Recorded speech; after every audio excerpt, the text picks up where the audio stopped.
प्रभुं प्राणनाथं विभुं विश्वनाथं जगन्नाथनाथं सदानन्दभाजम् भवद्भव्यभूतेश्वरं भूतनाथं शिवं शङ्करं शम्भुमीशानमीडे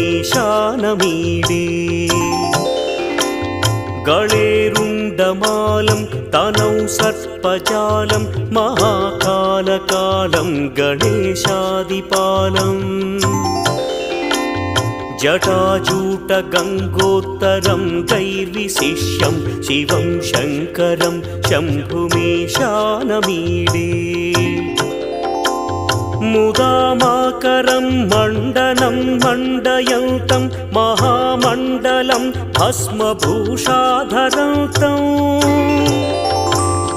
अनादिं ह्यपारं महामोहमार